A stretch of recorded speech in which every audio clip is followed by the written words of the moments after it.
ya podemos...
¿Cansados de los mismos temas aburridos? Bienvenidos a Enfoque TV, una nueva alternativa en televisión digital. Generamos contenidos desde otra perspectiva. Suscríbete a nuestro canal y podrás disfrutar de temas de actualidad, denuncias, entretenimiento, humor, salud, opinión y mucho más. Suscríbete ya. Enfócate con Enfoque TV. ¿Qué tal? ¿Cómo están? Qué gusto podernos encontrar un domingo más. Y la coyuntura política, sin duda alguna, resultará la prioridad el día de hoy por lo sucedido en el seno del Pleno de la Asamblea Nacional el fin de semana, este viernes, no el fin de semana, sino el viernes, a puertas del fin de semana, que merece una explicación. De repente los escenarios menos esperados toman sustento. Hay quienes hablan de tácticas propias de el juego del ajedrez. A mí personalmente me resulta medio desconcertante el hecho que se aluda a una jugada de ajedrez, el momento en el que durante días anteriores se anduvo anunciando otra cosa. A veces parece que salvar el nombre de determinados personajes y de proyectarlos pese a sus errores o pese a sus derrotas resulta una labor para quienes mantienen una línea de cercanía que ya va siendo más que una línea de cercanía, ya termina siendo, creo yo, casi una suerte hasta de complicidad, diría yo. En fin, hay mejores voces para analizar aquello y está con nosotros una de aquellas voces. Vamos a tener en primer término a Salim Saidán, abogado constitucionalista. En el cierre del programa estará Harry Paredes para hablar de tecnología. Pero empecemos con el plano político, no sin antes saludar con Mario Ruiz Jaramillo y Rodrigo Gómez de la Torre. ¿Cómo te va, Rodrigo? ¿Cómo estás? Buenas noches. Buenas noches, Esteban, Salim, qué gusto saludarte. Mario, un abrazo a la distancia. Pues bueno, creo que lo que tuvimos fue parte de lo que ya se había anunciado la semana pasada, una semana totalmente enfocada en el tema de la vicepresidencia, cuarta vicepresidencia de un periodo de gobierno, casi un promedio de uno por año. Y lo que creo que lo que resultó de esto, y ahí sí Salim nos va a hacer más, nos va a aclarar más la parte jurídica y constitucional, pues salió parte de lo que ya se esperaba, o sea, que se elija a alguien y más bien fue sorprendente los votos que obtuvieron la primera y el segundo candidato a la presidencia, creo que son muy decidores de la posición de la Asamblea y de otros personajes de la política actual. ¿Cómo te va, Mario? ¿Cómo estás? Buenas noches. Hola, buenas noches. ¿Cómo están todos ustedes? Me encantó la apertura de los dos, palabras muy interesantes para ir analizando. No obstante, yo antes de eso quería preguntarles si este país merece un gobierno con 4 vicepresidentes, si es que era necesario desterrar a Otto por simples celos electorales. La institucionalidad se ha visto afectada otra vez, a mi criterio. ¿Qué duda nos puede caber? Nos dijeron durante 10 años de correísmo que se había fortalecido las instituciones democráticas, pero esto resultó un espejismo que solo me explico con un liderazgo fuerte de Rafael Correa. Y también me explico que todas las instituciones se las veía con su halo de fortaleza, mientras sean el socialismo del siglo XXI quien las comande. Pero si alguien osare ocupar las mismas, serían los mismos socialistas las que las estén destruyendo, como las están destruyendo actualmente. Pregunto, ¿nos merecemos otro vicepresidente, aunque María Alejandra II parezca la persona adecuada? Salim. Hola, doctor Salim Saidán, ¿cómo está? Buenas noches. Primero que nada, su conclusión a partir del obrado por la Asamblea. ¿Por qué no se devolvió la terna y había razones para hacerlo? ¿Cómo le va, doctor? Buenas noches. Buenas noches, Esteban. Buenas noches, Rodrigo, Mario. A todas las personas que nos ven mediante Enfoque TV, Facebook y YouTube, un saludo cordial, que tengan una muy buena noche. Bueno, yo comparto la preocupación de todos ustedes, ¿no? Primero, les agradezco la invitación. Ven ustedes que algunos medios de comunicación tradicionales se han alineado a uno u otro actor político y es difícil contar con este tipo de espacios para hablar libremente, ¿no? Vemos que ya no solamente los políticos están de algún modo interviniendo en la escena política, sino también abogados, periodistas alineados con uno u otro actor político. Y eso es lamentable porque yo creo que nuestro gremio pierde credibilidad, el gremio de los abogados, el gremio de los periodistas igualmente pierde credibilidad, si es que no nos ponemos de acuerdo en el rumbo que queremos darle a nuestro país. Yo creo que el rumbo que debemos darle a nuestro país, que merece nuestro país, es el de la estabilidad. Y con tanto cálculo electoral de las autoridades públicas en funciones, definitivamente no vamos a lograr esa estabilidad política tan anhelada. Me parece a mí absolutamente irresponsable y atribuible al presidente de la República, Lenín Moreno, que lleguemos ya a la 4ª vicepresidenta en este periodo. Es impresionante, un promedio de un año en funciones por cada uno de los vicepresidentes de la República. Me parece impresentable. Y es un pésimo mensaje también para la comunidad internacional. ¿Qué inversionista va a confiar en el país si es que ve que este clima de inestabilidad política que nos rodea, de inestabilidad económica que nos caracteriza, y si cada actor político tira para su lado, ¿no? No se pone la camiseta del país por delante. Entonces, a mí me parece que es muy preocupante que la estabilidad del país, como decía justamente Mario, dependa de los cálculos electorales de las autoridades de turno, ¿no? Es muy, muy preocupante. ¿Qué lectura tengo yo de lo que ocurrió el día viernes de la Asamblea Nacional?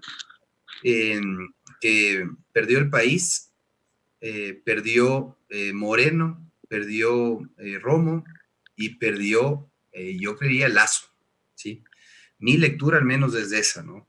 ¿Y por qué digo que perdió el país? Porque se confirma que definitivamente en nuestro país no importa el derecho, ¿sí? No importa el respeto a la Constitución, sino lo que importa es el cálculo electoral nada más.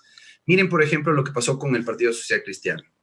Ustedes habrán escuchado a César Roón, a Esteban Torres, habrán escuchado a Cristina Reyes, que tenían una posición firme de devolver la terna. ¿Lo hicieron? No.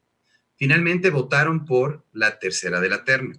¿Por qué? Por cálculo electoral, porque había una amenaza de si se producía esta devolución que no está expresamente prevista en la Constitución, podía ser la nueva vicepresidenta de la República, María Paula Romo, ¿sí? Por el solo paso del tiempo previsto en el artículo 150 de la Constitución para la designación de la vicepresidenta. Entonces, si es que lo vemos así, definitivamente el que ha perdido es el país, el derecho, y después, obviamente, los actores políticos que menciono, ¿no? Comenzando por María Paula Romo, ruptura de los 25, si es que siguen siendo 25 y no quedan en 5, y definitivamente el presidente Moreno, ¿no? Que va a enfrentar un periodo de cierre de su gobierno muy crítico, absolutamente debilitado, sin aliados,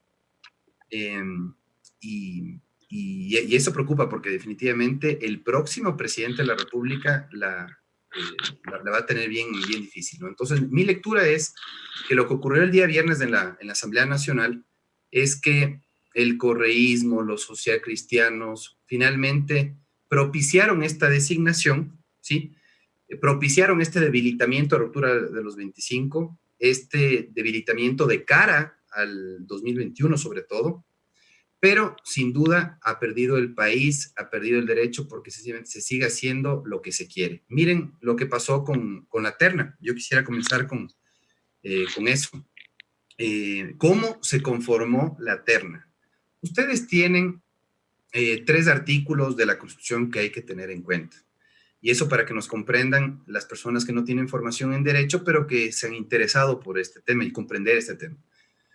El presidente de la República tenía la responsabilidad de integrar una terna. Esta terna podía ser integrada por aliados cercanos o podía ser integrada justamente por alguna persona que convoque, una persona que logre consensos, una persona que pacifique un poquito el país y el clima político tan turbulento que nos ha caracterizado en los últimos meses. Que de algún modo presente las mejores credenciales en cuanto a honestidad, en cuanto a ética y en cuanto a formación. ¿Podía haber recurrido a un buen profesional? Claro, existen cuadros valiosos que podían haber hecho un buen trabajo en este periodo. Inclusive, yo me atrevería a decir que, ¿por qué no pensar en un médico para que justamente enfrente mejor esta pandemia, para que justamente asuma la vicepresidencia de la República? Pero no, Moreno prefirió a integrar la terna con gente de su confianza, de su círculo cercano, lo que demostró debilidad a mi juicio, ¿no? Me parece que fue una demostración de debilidad total del presidente de la República en simplemente apoyarse en el grupo de ruptura de los 25. Los 3 integrantes de la terna, militantes de ruptura de los 25. Entonces me parece que ese fue un gesto de debilidad política del presidente de la República, ¿sí? Y un quebranto grotesco de la Constitución. Yo comparto el criterio de Ismael Quintana, Rafael Ollarte, colegas constitucionalistas, que hemos sido muy críticos al cuestionar la nueva violación a la Constitución dada por el presidente de la República. ¿Qué es lo que hizo el presidente de la República? No pedirles la renuncia para que puedan justamente integrar esta terna, ¿sí? sino simplemente procedió a remitir la terna con 3 personas inhabilitadas, servidores públicos de libre nombramiento y remoción, una ministra, un secretario y una directora de aduanas. 3 servidores públicos de libre nombramiento y remoción no podían integrar la terna si no renunciaban con anterioridad. ¿Qué es lo que nos dice el artículo 142 de la Constitución? Estos son los requisitos para ser presidente de la República. Ustedes tienen los 35 años de edad, la nacionalidad ecuatoriana por nacimiento, estar en goce de los derechos políticos y, lo más importante, no estar incurso en inhabilidades. Eso me debe a mí al artículo 149 y 113 de la Constitución. 149, para ser vicepresidente, los mismos requisitos, las mismas inhabilidades que para ser presidente de la República. Artículo 113, una lista, me parece que son 8 inhabilidades, dentro de las cuales está en el numeral 6, el ser servidor público de libre nombramiento y remoción. Y ahí dice claramente, si una persona aspira a ocupar un cargo de elección popular, como es el cargo de vicepresidente de la República, tiene que renunciar con anterioridad. Lo hizo la ministra Romo, lo hizo el secretario Roldán, lo hizo la directora Muñoz, no lo hizo ninguno. Por lo tanto, esa terna integrada por funcionarios, servidores públicos en funciones inhabilitados, tenía que haber sido devuelta. Y eso no implica omitir pronunciarse, omitir designar. Implica devolver una terna inconstitucional a, en este caso, el proponente, que era el presidente de la República. Lo devolvía y el presidente de la República se veía forzado a integrar una nueva terna, ¿sí? Me parece a mí que el presidente, subsanando obviamente la inconstitucionalidad que menciono, el primer error de Moreno fue justamente ese: envió una terna con vicios de inconstitucionalidad. No cumplió la Constitución, no cumplió 3 artículos de la Constitución. ¿Y cuál fue el desenlace ya después en la Asamblea Nacional? En la Asamblea Nacional había un exceso de confianza de parte de María Paula Romo. Esto de que fue una jugada maestra fue absolutamente risible, salvo que la previa también haya sido, planificada de tal manera que toda esa gira de medios, esas entrevistas con Janet Nostroza, con Carlos Vera, con Tania Tinoco, etcétera, etcétera, hayan sido simplemente para despistar, para que todos nos concentremos en hablar de Roldán, de Romo, y no le prestemos atención siquiera a la tercera de la terna. A mí, al menos, me parece absolutamente risible esto de la jugada maestra, ¿no? Me parece que la previa de la jugada maestra es clarísima. Todos apuntaban a que María Paula Romo sea la próxima vicepresidenta de la República, y quién sabe, termine el periodo de Moreno, sí, por una eventual renuncia que se rumoraba. Era el escenario que se planteaba. Y ver la votación, a mí no me causó sorpresa, pero sí me pareció un acto de clara humillación, de poca legitimidad, de confirmación de la poca legitimidad que siempre han tenido estos 2 actores políticos, Juan Sebastián Roldán y María Paula Romo.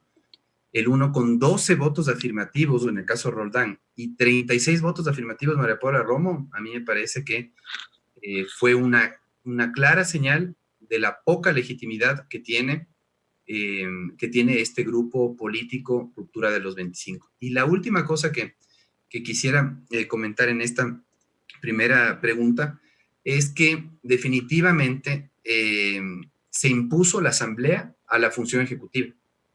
Para mí, esa fue la conclusión principal. La Asamblea Nacional por sobre la función ejecutiva, demostrando que definitivamente el presidente de la República nunca ha podido manejar adecuadamente la relación con la Asamblea Nacional. Mario. Tengo varias preguntas que hacerte. Salim. Pero antes de eso, yo comparto plenamente en cuán risible fue el decir ha sido una jugada maestra. No nos olvidemos que estamos hablando de Ruptura 25, que tiene como, es legítimo, aspiraciones de llegar al poder, es legítimo. Y dentro de esas aspiraciones, lo que hicieron en esa jugada maestra, básicamente es quitarse esas aspiraciones, porque ya no le queda a María Paula Romo combustible político. Por otro lado, tampoco creo que sea posible que María Paula siga en el Ministerio de Gobierno. No me parecería lógico. Creo que su legitimidad como actora que está frente a la Asamblea queda muy en el entredicho. Entonces, basándome en eso, estoy completamente de acuerdo contigo, Salim.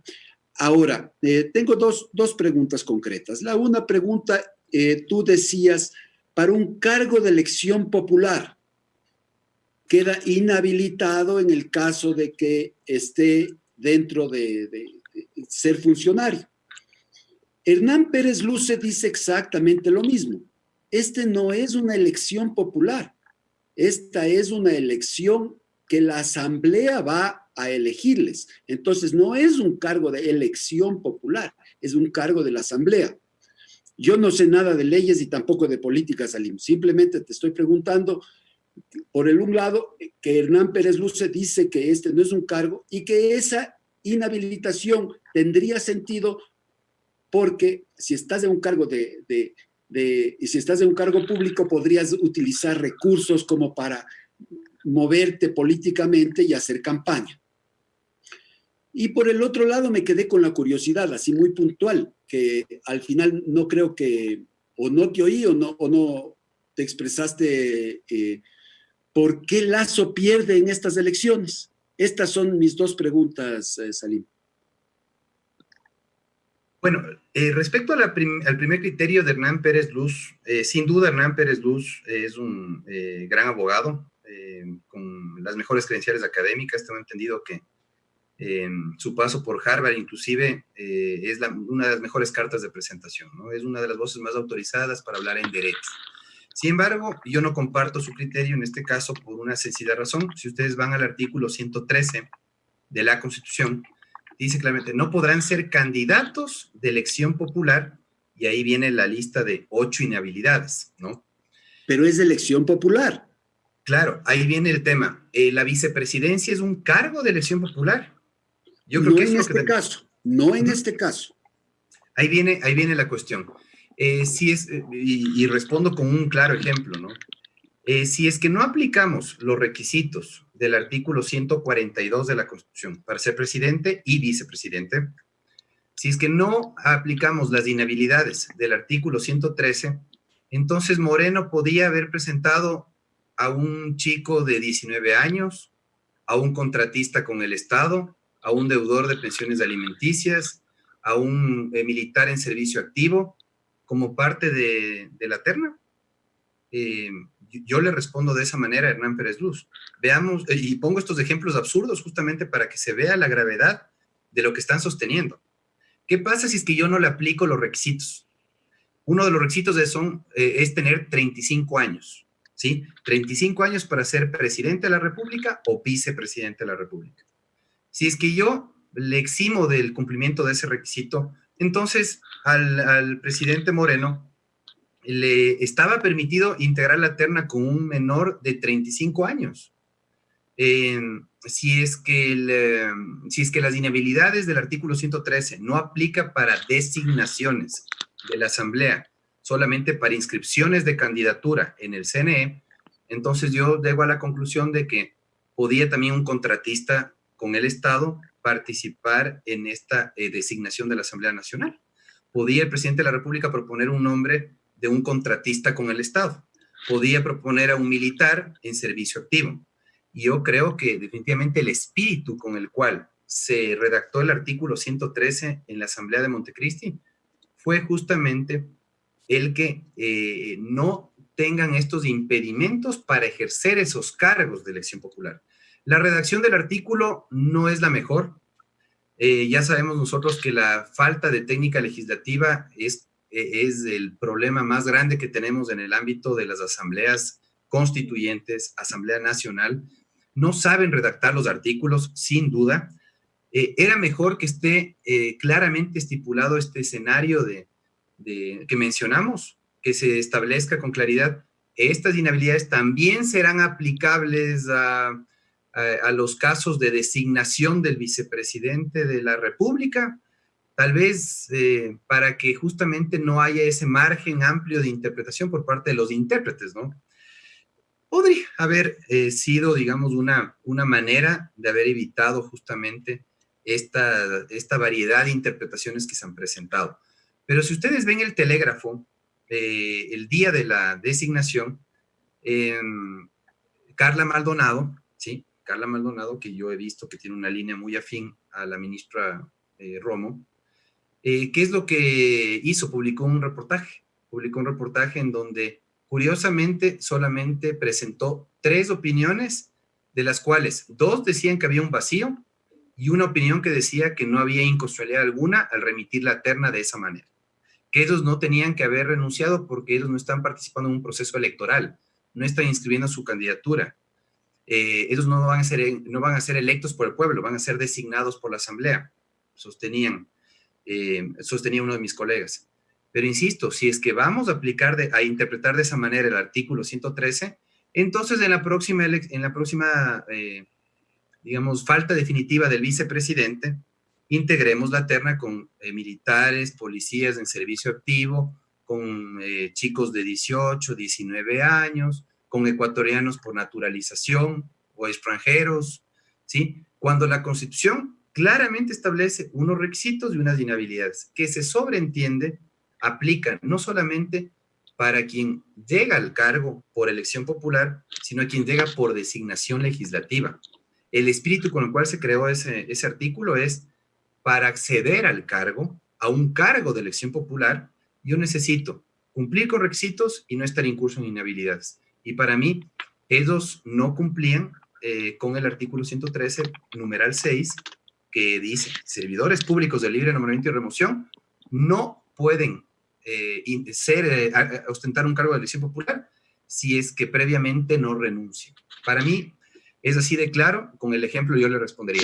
Y la otra cosa que decías, Mario, yo te contestaría la segunda pregunta respecto a Lasso. ¿Por qué perdió Lasso?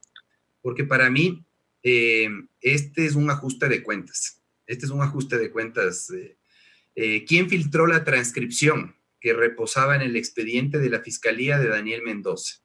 ¿Quién más? La Fiscalía, no hay por dónde perderse. La Fiscalía. Yo creo que...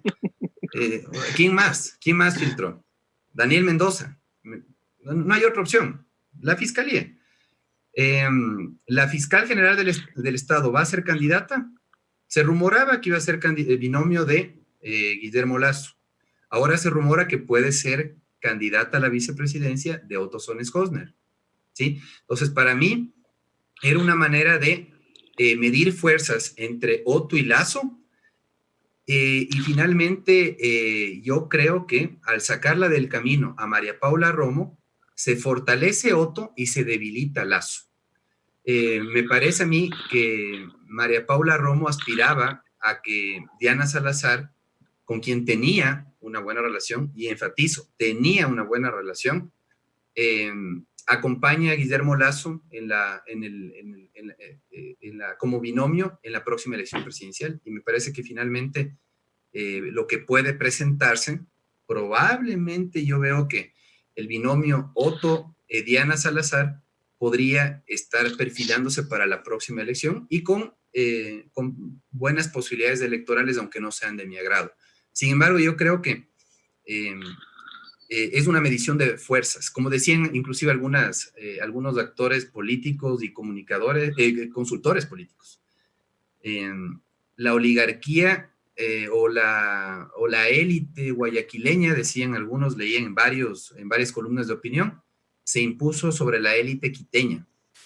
Un empresario con un canal de televisión por acá perdió en esta medición de fuerzas con otro medio de comunicación que curiosamente envió a dos de sus talentos de pantalla para que justamente den la primicia de que se filtró la transcripción del diálogo telefónico que había tenido Asuero con Mendoza.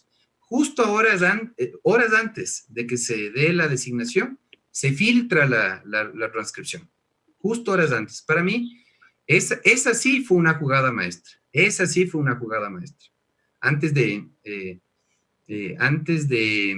un día antes de la designación, filtrar esa transcripción y que aparezca un medio digital y un medio televisivo mostrando la transcripción de esa conversación, definitivamente le colocó a María Paula Romo en una situación crítica que se confirmó con los 36 votos que obtuvo el día siguiente en la sesión. Entonces, para mí la lectura es clara.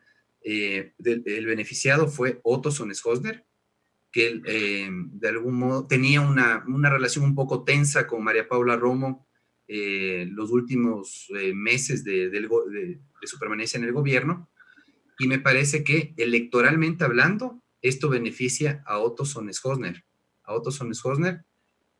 y perjudica a Guillermo Lasso, aunque se rumora que inclusive Guillermo Lasso de algún modo habría respaldado esta jugada política por la eventual traición de Romo, que comentan, de querer irse con Otto Sones-Hosner solamente por conveniencia, a pesar de su tensa relación,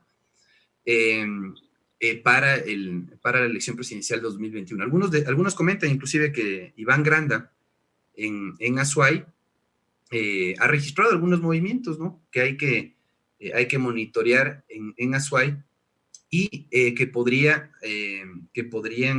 haberse interpretado como gestos de simpatía hacia la candidatura de Otto Sones-Hosner, ¿sí?, en perjuicio de la candidatura de Guillermo Lasso. Vemos que hay dos candidatos de derecha que seguramente van a presentarse en la próxima elección presidencial, y sin duda grupos económicos, el poder mediático, se van a ir definiendo a favor de uno y otro candidato. Y a mí me parece que en este caso Otto Sones-Hosner definitivamente se impuso o sea, resultó beneficiado justamente por esta filtración de una actora política judicial, de la función judicial, que no veo otra explicación, fue quien finalmente, digamos, facilitó esta filtración, porque entendería yo que la máxima autoridad de la Fiscalía General del Estado es justamente la responsable de la custodia de la información, de que doctor, se cumpla con la... ¿Qué cosa? Sí, no, es que aquí precisamente hay que apuntar una cosa que de repente no está al alcance de la mayoría. Como le dicen, en Perú le dicen la chuponeada telefónica. En Colombia creo que le dicen la chuzada. La interceptación telefónica de la conversación entre Asuero y Mendoza es parte de las evidencias con las cuales trabaja Fiscalía. Es decir, ese material, ese audio, ese cassette, el físico, como quieran llamarle, lo tenía Fiscalía. O sea, no es que el canal o el periodista accedió a él porque tiene un chuceador en la policía o porque utilizaron los servicios de alguien que él conoce. No es así. Ese material se encuentra en custodia y en poder exclusivamente de Fiscalía, y si eso sale a la luz, si eso sale públicamente, es porque Fiscalía, mediante cualquier vía, pues porque eso sí puede variar, es porque Fiscalía lo dio a conocer a los medios. Y esto sí lo puedo decir como periodista. Muchas veces los jueces, Fiscalía incluyendo, utilizan a la prensa o se valen de la prensa para dar a conocer determinado material o determinado estado de algún proceso judicial o de alguna investigación, precisamente para manejar presiones. las presiones que ellos reciben o presiones que ellos quieren darle al proceso. En el caso de fiscalía, para que tenga un determinado ritmo, en el caso del juez, para que de repente alguna situación comprometida en la que se haya el juez, algún conflicto que pueda tener el juez, casos graves en los cuales incluso puede estar en riesgo su vida. Lo que hacen fiscalía o los jueces es filtrar esta suerte de material para que alcance estado público y ellos de una u otra manera distensionarse. O en su defecto, yo no descarto nada, la posibilidad que usted ha mencionado, en su defecto también darle un uso político. Eso sucede y seguirá sucediendo, porque aquí lo que se quiere dar, la imagen que se quiere dar por parte de quienes posicionan la jugada de ajedrez, que no es ni siquiera una jugada de tillos la que han querido manejar, es que, ¿cómo consiguen eso? No, pero si perfectamente aquí se sabe cómo se consigue eso. Aquí se sabe cómo se juega en ese punto. Y es en todo rubro. Usted como abogado sabrá decirme si es así o no. Sí, efectivamente. Comparto el criterio de Esteban. Me parece a mí que en este caso, lo que se ha visto es un juego político de dos bandos, de la derecha ecuatoriana, sencillamente, ¿sí? Guillermo Lasso versus Otto Sones-Hosner, y me parece a mí que seguramente Guillermo Lasso no comprendía la posición ambigua de ruptura de los 25, de si iba a apoyar a Guillermo Lasso o si iba a ir con Otto Sones-Hosner, porque las señales han sido bastante extrañas de parte de ruptura de los 25. Se presentan como aliados en ciertos momentos con Guillermo Lasso. Hemos visto que en redes sociales, en la votación en la asamblea, de algún modo Guillermo Lasso se mostraba como aliado del gobierno y particularmente cercano al grupo de ruptura de los 25, al punto que también se decía que al Ministerio de Salud justamente llegó un decano, ¿sí? Un decano de una universidad, justamente por esta cercanía entre estos dos actores políticos, ¿no? Entre Guillermo Lasso y María Paula Romo. Ahora, a Diana Salazar, en cambio, la veíamos muy cercana a la ministra Romo, ¿no? Las veíamos trabajando conjuntamente, de manera coordinada, pero me comentan en círculos de abogados que justamente hace pocos días se realizó una investigación, se estaba haciendo una investigación en torno a las bitácoras del edificio de Daniel Mendoza, ¿sí? Y resulta que el operativo policial que tenía que justamente ejecutarse por disposición de la ministra Romo para facilitar la acción de la fiscalía, no se dio oportunamente y habían desaparecido las bitácoras, ¿sí? Habrá que pedir explicaciones, obviamente, que nos confirmen. Estos solamente son rumores, ¿sí? Aclaro que son rumores. Veamos a ver qué dicen las autoridades, ¿no? La de la función ejecutiva y la de la fiscalía. Veamos cómo nos explican esto de si desaparecieron o no. Y supuestamente un periodista las habría recuperado. Fiscalía se habría enterado de aquello, ¿sí? Recupera las bitácoras y aparentemente ya están en manos de la fiscalía, nuevamente o lograron estar en poder de la fiscalía para que sigan avanzando las investigaciones, ¿sí? Habrá que ver en la bitácora quién nomás aparece ingresando al edificio de Daniel Mendoza. Si es que hay alguien cercano al gobierno ingresando en los últimos meses al edificio donde residía Daniel Mendoza. Me parece que eso puede esclarecer un poco. Y de hecho yo creo que ahí se produce la ruptura de María Paula Romo con Diana Salazar. Vamos a ir confirmando esa ruptura en las próximas semanas, pero lo que parecería haberse dado definitivamente es una ruptura entre la fiscal general del Estado y la ministra de Gobierno. Y qué pena decir esto, ¿no? Pero nuestro país se mueve así. Las decisiones políticas... Sí, las instituciones políticas usadas, las instituciones públicas usadas con fines políticos electorales, cuando deben estar al servicio del ciudadano, ¿no? Se entiende que la fiscalía tiene que defendernos a los ciudadanos, tiene que ser la titular de la acción penal pública investigar, acusar técnicamente, profesionalmente, y no estar pues en estos juegos políticos de si filtro o no filtro, de si investigo o no investigo, a este le investigo, a este no, aquí me demoro, aquí me acelero. Los tiempos de la fiscalía son bastante extraños de descifrar. En unos casos una celeridad asombrosa y en otros casos una lentitud que realmente indigna. En el caso de la ministra, agilidad, apoyo total en ciertos operativos y en otros operativos contemplativos. Me parece No, pues, extraño ese movimiento. y para pasar con Rodrigo, tan entretenidos que estaban los allanamientos, las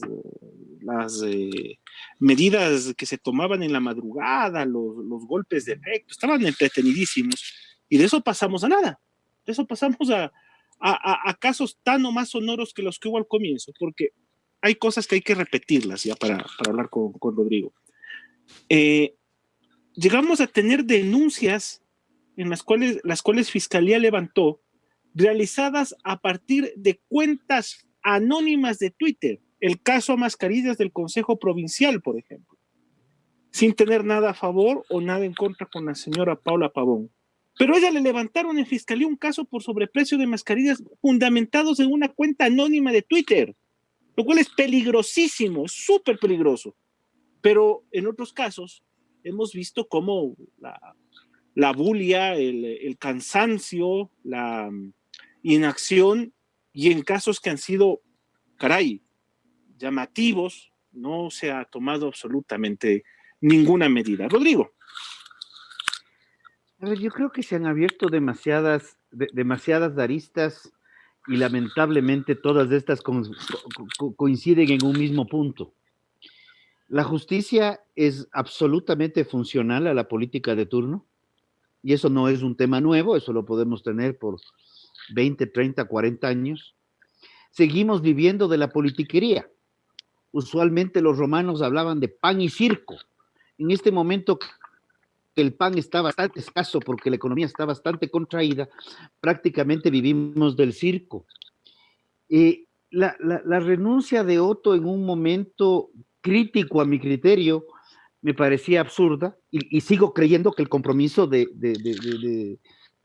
vicepresidente era acompañar al presidente hasta el final del periodo, y esto puede sonar disonante, y creo que una renuncia por cálculos electoreros es absolutamente lamentable, pero eso es lo que estamos viviendo. Pero se ha abierto un espacio nuevo.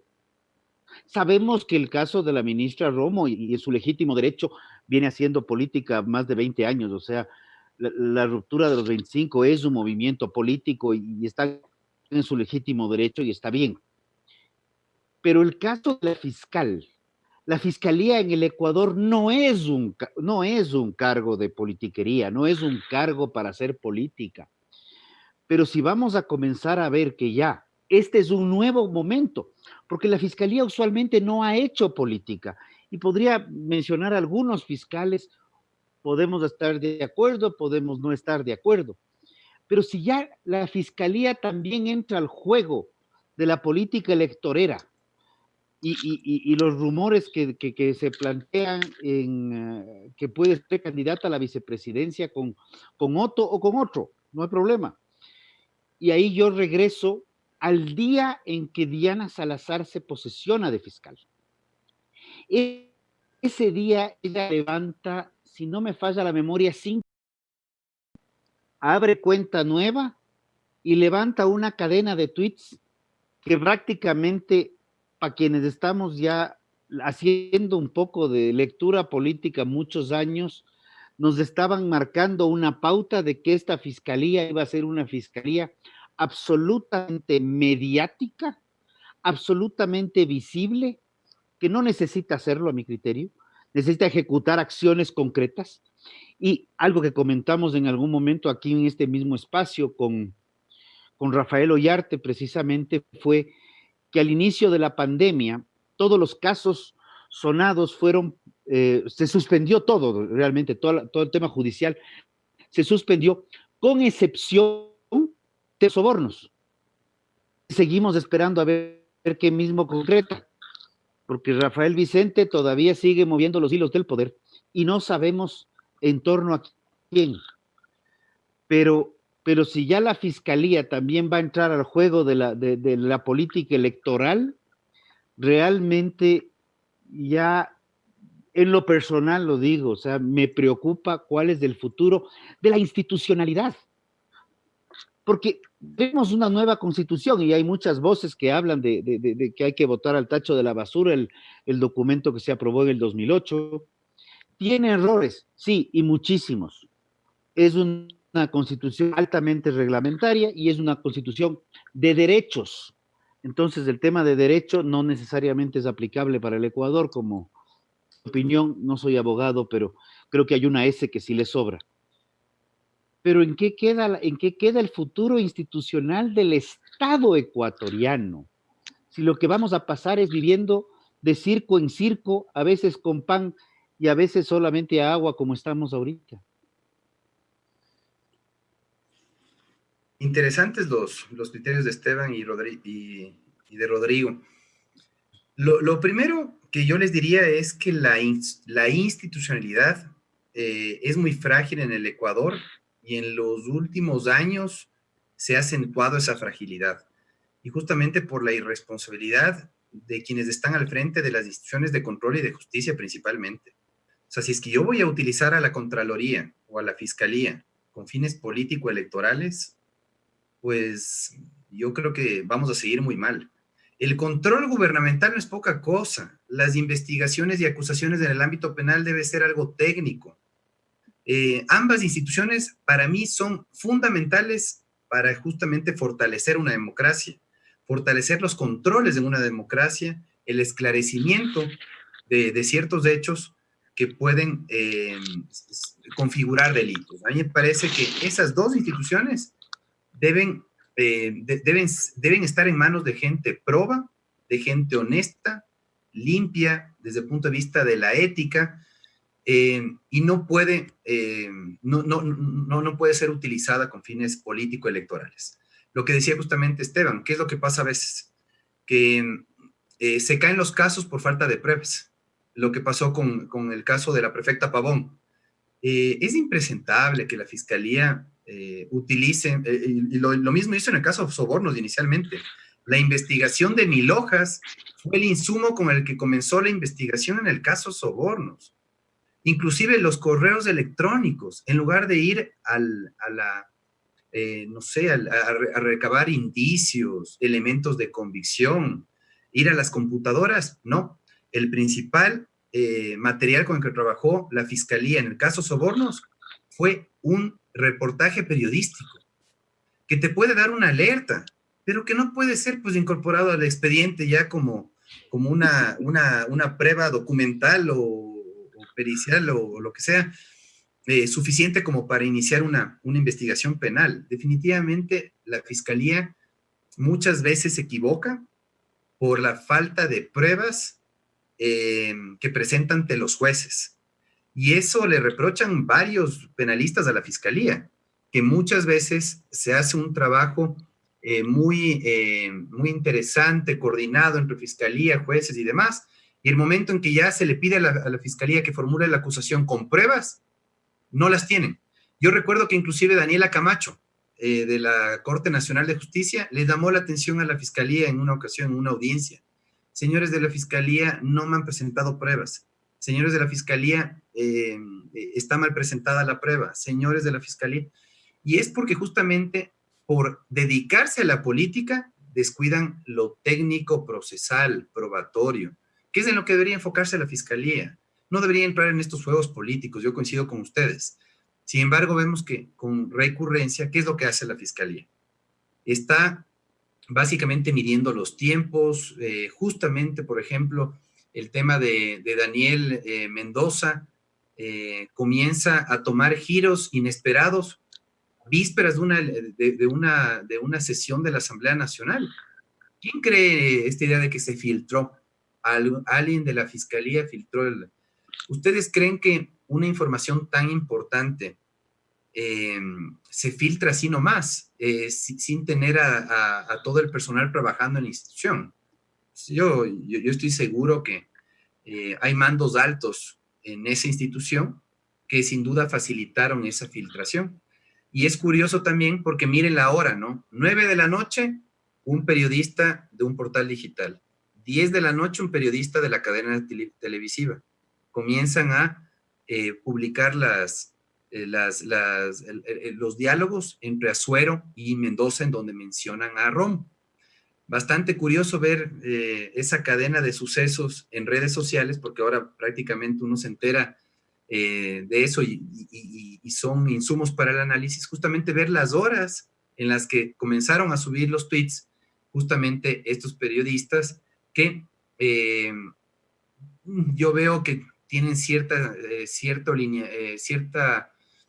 digamos, afinidad, por decirlo menos, con ciertos actores políticos determinados. Y qué feo encontrar eso en las instituciones públicas y en los medios de comunicación social, ¿no? Que no deberían tomar partido por nadie, que deberían dedicarse a realizar un trabajo, a desplegar un trabajo profesional, de cobertura objetiva, en el caso de la Fiscalía de Investigación Objetiva. No, ¿qué es lo que tenemos? Tenemos cálculo, tenemos tiempos, tenemos actores que justamente se benefician o se perjudican en función del accionar de estas instituciones que no deberían actuar de esa manera. Y de hecho, el ciudadano común, ¿qué es lo que ve? Que justamente en ciertos casos hay una celeridad como la que se ha presentado, y en otros casos del ciudadano común existe una demora preocupante que justamente viene a configurar lo que se conoce como una denegación de justicia, ¿no? Entonces el ciudadano siente que la justicia no la alcanza y que la justicia está solamente para un uso político de parte de ciertos actores que mueven fichas en víspera a ciertos sucesos, como en este caso la designación de la vicepresidenta de la República. Lo que decía Rodrigo también me parece que es importante, ¿no? ¿En qué están convirtiendo a las instituciones públicas? Están debilitando a tal punto a la institucionalidad que lo que vamos a tener es a una vicepresidencia que va a ser sinónimo de plataforma. Ahora la vicepresidencia es la plataforma, al punto que no sé si ustedes han visto en redes sociales, ya la gente se está preguntando, ni siquiera se posiciona en el cargo María Alejandra Muñoz, y la gente ya está especulando, ¿no será que quiere ser candidata y quiere ganarse la simpatía de los conservadores con la difusión de ese video en una iglesia? ¿No será que se quiere ganar la simpatía de ese sector conservador de Guayaquil particularmente? A ver, no se posiciona, no estamos ni siquiera pensando en qué es lo que puede aportar para solucionar la crisis, y estamos viendo cómo va a utilizar la vicepresidencia para el 2021. A eso le estamos convirtiendo a la vicepresidencia, cuando es un cargo, y eso sí, compartirá Rafael Ollarte y otros constitucionalistas, un cargo absolutamente secundario. ¿Qué función tiene el vicepresidente de la República? Simplemente reemplazar al presidente de la República. Y del resto de atribuciones que se le encarga, depende básicamente de la voluntad del presidente de la República, que le tiene que conferir ciertas atribuciones. ¿Podemos vivir sin vicepresidencia? Claro que podemos vivir sin vicepresidencia. En Chile, en México, no tienen vicepresidencia hace varios años. ¿Ha pasado algo? No. Yo creo que es hora de una reforma profunda en el ámbito político, ¿sí? Que nos haga prescindir definitivamente de estos cargos absolutamente inútiles como el de vicepresidente de la República, que lastimosamente los políticos han convertido en una plataforma electoral. Lo que hizo Otto Sonnenhösner es sentar un pésimo precedente que sin duda va a pasarnos factura en los próximos años. Esto de tomarla la vicepresidencia como una plataforma de paso nada más para poder participar en la próxima elección, darme a conocer para la próxima bueno, es que elección. con Lenin resultó, pues, doctor. Sí, pero no debería. Con él resultó. Con él resultó, pero a mí me parece absolutamente indelicado con los fondos públicos y con la crisis que está viviendo el país, que se registre un despliegue de recursos públicos para fotografiar entregas de lo más irrelevantes. Nos acaba de donar el tal laboratorio 100 mascarillas. 100 frascos de un medicamento X para los médicos que ni siquiera está científicamente comprobado que puede resultar de utilidad. Comenzar a registrar ese tipo de movimientos desde la Vicepresidencia de la República, a mí me hizo pensar que simplemente lo que les preocupaba era posicionar adecuadamente al Vicepresidente de la República con miras a la próxima elección presidencial, y definitivamente se despreocuparon de la gestión que podía realizar un vicepresidente en respaldo a la administración del presidente de la República, que ahora más que en ningún otro momento necesita un respaldo en el ámbito de la gestión pública. Pero si comenzamos a preocuparnos más de las fotografías, de la exposición mediática, de la gira de medios, antes que en la solución efectiva de problemas que tenemos en el sector social, particularmente en estos momentos en el Ecuador, pues sencillamente yo prefiero prescindir de la figura de la presidencia de la República, que ha terminado en un cargo de lo más irrelevante desde el punto de vista de la gestión política, pero muy importante como plataforma electoral. Salim, creo que te engañó la conciencia, porque mencionaste que prescindirías del cargo de la presidencia de la República. De la vicepresidencia. De la vicepresidencia, sí. No. De la vicepresidencia. Mira que yo le... Sí, gracias, Rodrigo. Yo le elevaba... Quedó grabado, Yo le elevaba al doctor Ollarte la siguiente inquietud. No sé si Salim la comparte. La vicepresidencia de la República es un botín, porque tú para elegir el binomio, si tú eres candidato presidencial de la Sierra, tienes que elegir a alguien de la costa. Si eres hombre, tienes que ver si eliges una mujer.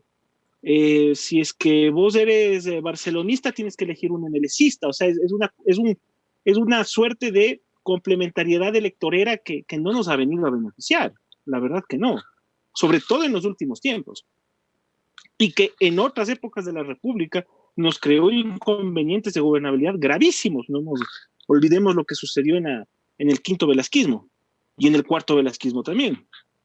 Y yo lo que le proponía a Rafael Ollarte, y que no lo vio con malos ojos, es que la vicepresidencia de la República siga existiendo, pero que sea un cargo de libre designación por parte del presidente.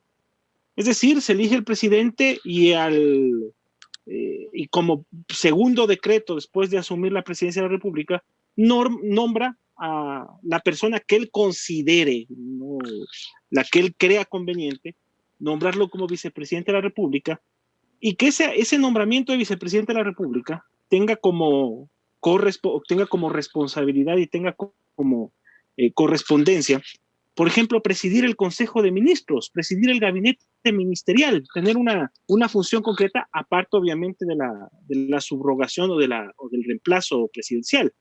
Yo le veía de esa utilidad, y el doctor Ollarte no es que le disgustó. Le expongo a otro constitucionalista como Salim que me pueda dar luces al respecto de esta posibilidad. Efectivamente, ustedes recordarán la histórica frase de Velasco Ibarra respecto al vicepresidente de la República. Es un conspirador a sueldo, decía él. Y tuvo muchas fricciones, una relación muy tensa con sus vicepresidentes, justamente porque no se había previsto la posibilidad del binomio presidencial, en el que yo tenga la posibilidad de pedir a alguien que me acompañe en esa fórmula electoral, y así pueda yo llegar a la presidencia con alguien de confianza. Lastimosamente, los políticos se han despreocupado de eso. ¿Y qué es lo que han buscado? Justamente aliados electorales, ¿sí? Aliados electorales. Y los aliados electorales, justamente con esa lógica del equilibrio regional, el equilibrio de género, lo que decía Esteban, si es un hombre el candidato a presidente, que sea mujer la candidata a vicepresidente. Y de hecho vamos a tener eso en la próxima elección, ¿no? Por cierto, porque se aprobó una reforma del Código de la Democracia que va a regir desde la siguiente elección, en donde vas a tener tú un hombre y una mujer, ¿sí? Integrando la papeleta presidencial. Yo creo que definitivamente ese cargo, si es que se lo mantiene, podría ser efectivamente de libre designación del presidente de la República, efectivamente. Y en el plano operativo, efectivamente, que preside el Consejo de Ministros, ¿no? Miren, por ejemplo, lo que pasa aquí en Perú, acá cerca. Es interesante la figura que tienen ellos en Perú. Podría funcionar acá en el Ecuador también. Podríamos experimentar de esa manera, pero definitivamente esto de utilizar la vicepresidencia de la República para llegar, ¿sí? Y en la gestión no realizar una adecuada distribución de funciones, es lo que ha complicado justamente la permanencia en el poder de los vicepresidentes. Miren lo que pasó, por ejemplo, con Jorge Glass. Jorge Glass era la cuota de Rafael Correa, la persona de confianza de Rafael Correa, que él quería acompaña a Moreno ante la falta de números, ¿no?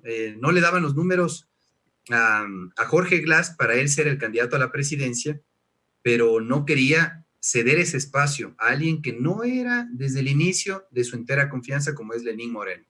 Entonces, ¿cómo llegaron a un acuerdo? Un acuerdo súper forzado. Perfecto, entonces te va a acompañar Jorge Glass. ¿Había una buena relación? Nunca hubo, ni siquiera en campaña, una buena relación. Entonces, ese tipo de binomios por conveniencia electoral o partidista definitivamente no le hace bien a la democracia y causa sin duda problemas del momento de la ejecución de funciones.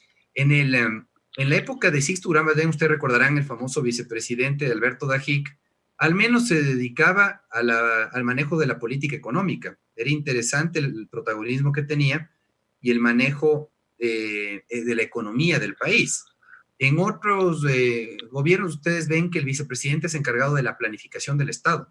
Bueno, de hecho, había esa figura constitucional de presidir el CONADE, el Consejo Nacional de Desarrollo.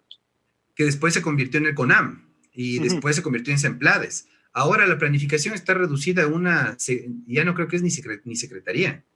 Le bajó de categorías a CEMPLADES, el presidente de la República. Creo que es ahora un servicio de planificación, es más, o sea, es algo insignificante la planificación ahora, cuando la planificación es fundamental. Entonces, si es que yo le doy atribuciones claras al vicepresidente, como por ejemplo, usted se va a encargar de la economía, usted se va a encargar o usted va a apoyar en la toma de decisiones en el ámbito económico, usted va a ayudarme en la planificación, sería otra cosa. Pero en este juego de poder que representa la relación entre el presidente y vicepresidente, simplemente lo que tenemos es una figura decorativa que cumple funciones que tranquilamente podrían ser ejercidas por los ministros de Estado. Tranquilamente los ministros podrían ejecutar las mismas acciones del vicepresidente de la República. Mario, ¿alguna palabra final para la despedida? Porque estamos cerrando con el doctor Seda. A mí me encanta que hayas estado aquí, he disfrutado muchísimo, he aprendido también, sobre todo porque no soy político.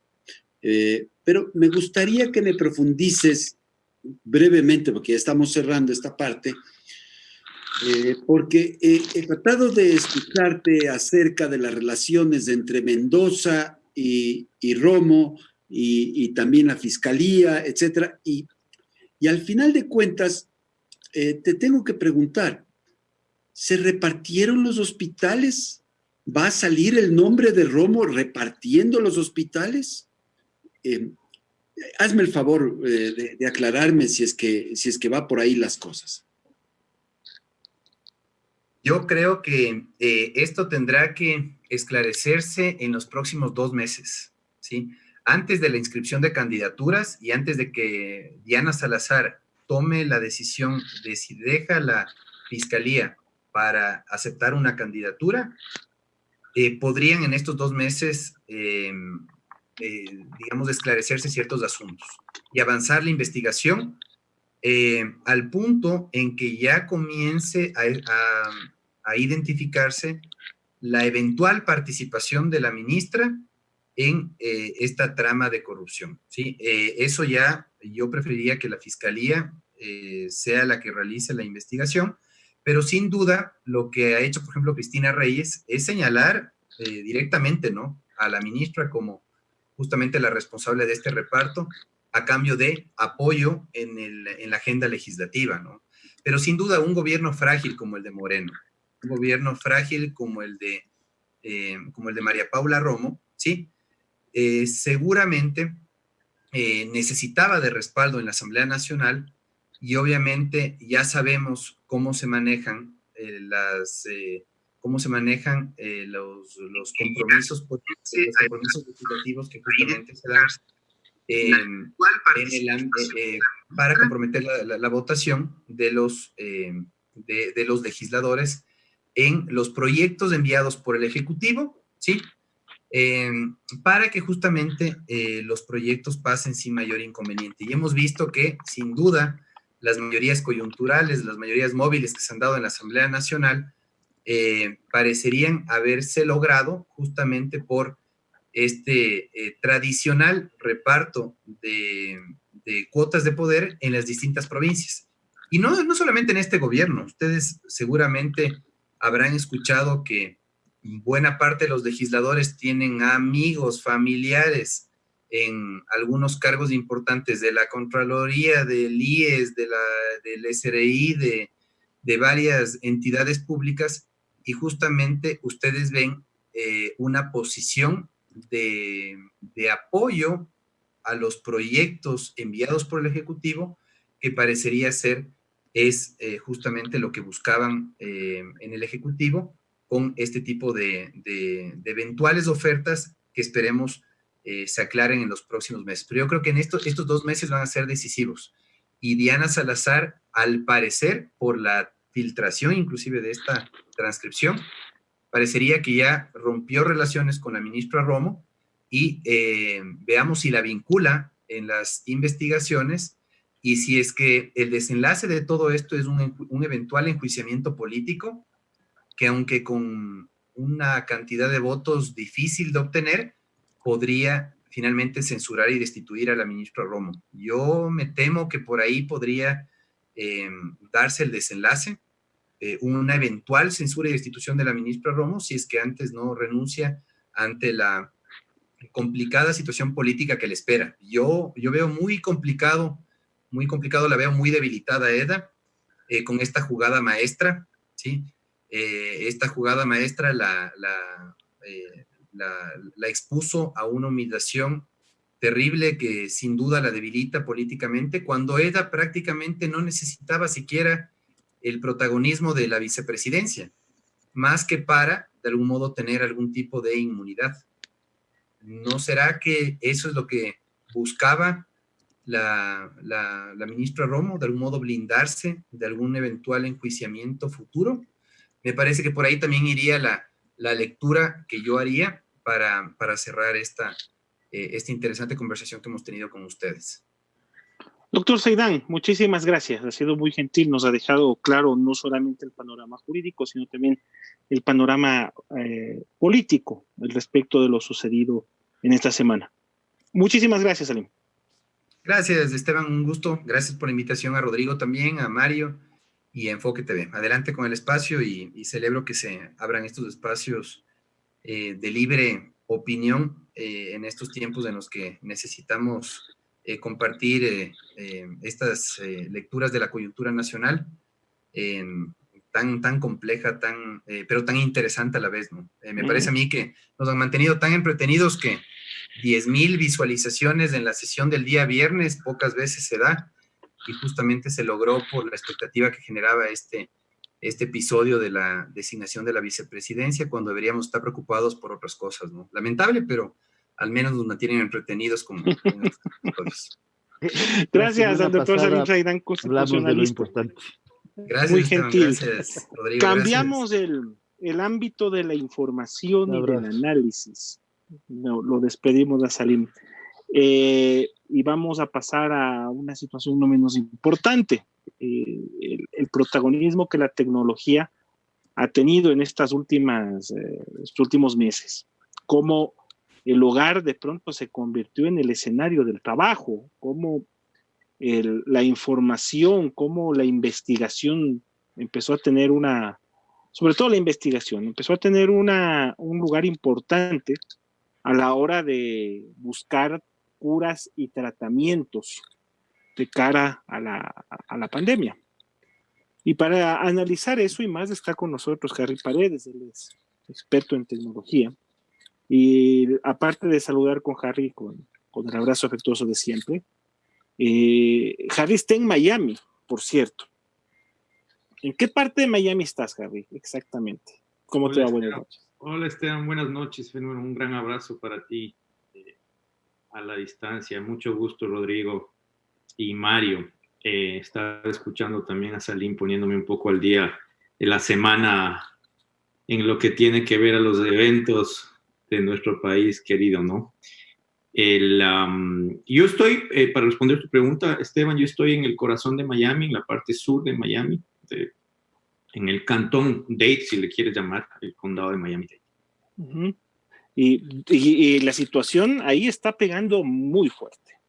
Uy, sí, a ver, lo que hemos visto en este tema de pandemia, bueno, varias cosas que inclusive hemos comentado con muchas personas, siendo tú una de ellas, ¿no? El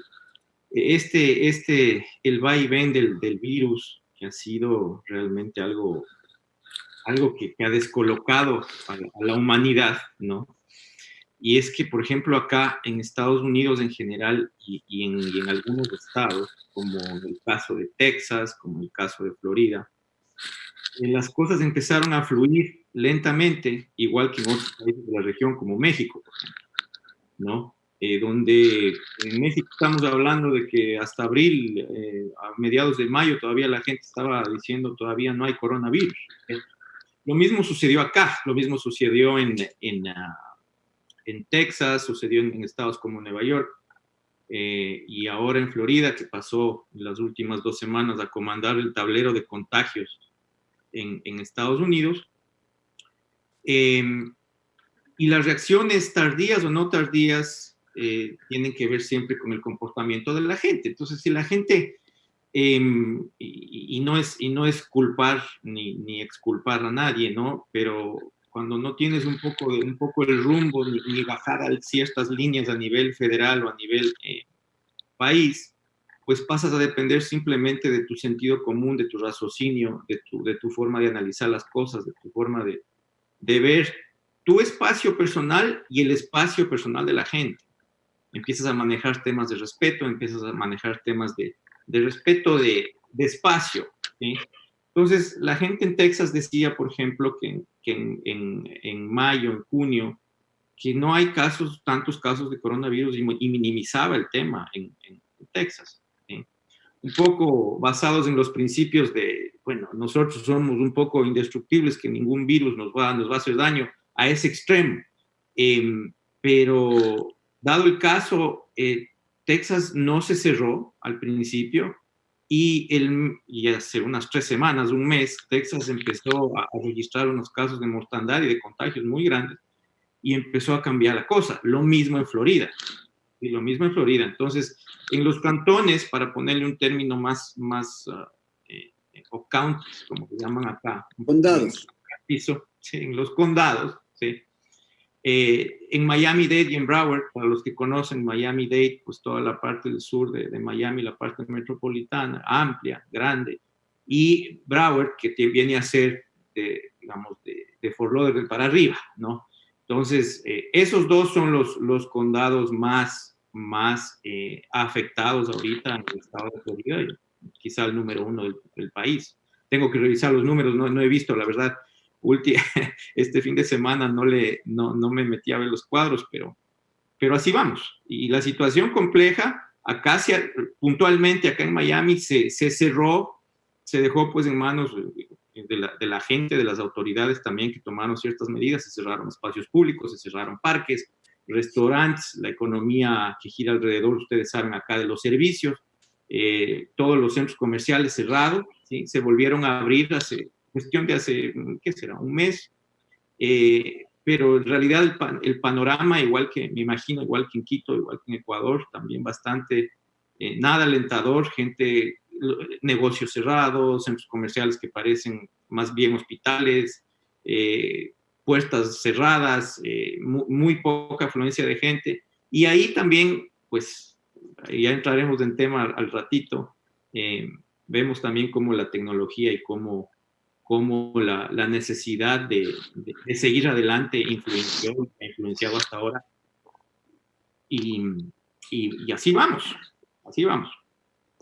Bueno, a ver, para entrar en materia, Harry, hemos visto el protagonismo que el Internet ha ganado en estos meses acá en el país, de cómo este servicio pasó a tener un protagonismo que si ya lo tenía, ahora es un protagonismo que incluso tiene que ver con aspectos como el trabajo y la formación educativa. ¿Qué nivel de servicios de Internet tenemos en el país y qué hace falta para mejorar a los mismos, tú como conocedor del área? Bueno, sí, un poquito, hay un preámbulo para entrar en materia también con Rodrigo y Mario y ponerles en contexto. Parte de mi background es justamente temas tecnológicos a nivel proyectos de tecnología, sistemas, telecomunicaciones en los últimos 20 años. He tenido, gracias a mi carrera profesional, he tenido la suerte de colaborar en múltiples proyectos a nivel privado a nivel personal privado en toda la región, desde México hasta Argentina, ¿sí? Pasando por Centroamérica, el Caribe, Brasil, etc. Entonces, te puedo decir, y es bueno siempre remontarse a los hechos un poco para contextualizar más, ¿no? Estamos viendo ahorita una ola transformativa igual a la que vimos, igual a la que vi yo desde cuando empecé en este tema profesional, en todos los países, en todos los sectores. El avance de la tecnología, la velocidad de la aceleración de los cambios tecnológicos, ¿sí? Nos ha hecho tener a todos una muy sutil nueva normalidad cada periodo de tiempo, ¿sí? Entonces, de ahí para adelante, sí voy a responderte un poco en el tema de Ecuador, Esteban, solamente estoy dando un preámbulo de cómo han sido esos cambios sutiles dentro del mundo tecnológico. Entonces, por ejemplo, y esto voy a hacer referencia a un autor que se llama Thomas Friedman, que escribió, no sé, Mario, de pronto Esteban, tú escuchaste. Claro, es un periodista del New York Times. Correcto. El basado en Minnesota. La Tierra es plana. Exactamente. La Tierra es plana, unas 4 publicaciones más, pero la última me pareció realmente fascinante, que empezó en el 2016 y la terminó en el 2017. Friedman, basado en Minneapolis, Minnesota, luego pues es una persona, como tú dices, ¿no? Un periodista del New York Times, etc. Escribió un libro que se llama Gracias por llegar tarde. No sé si lo leíste, Mario. ¿Cómo no? Entonces, sí, claro, él habla de 3 factores grandes ahí, que es el tema de la tecnología, la globalización y el calentamiento global, cómo van a transformar nuestras vidas, ¿sí? En general, estoy poniendo el contexto amplio. En el macro, cómo se va a transformar nuestras vidas con ese tema.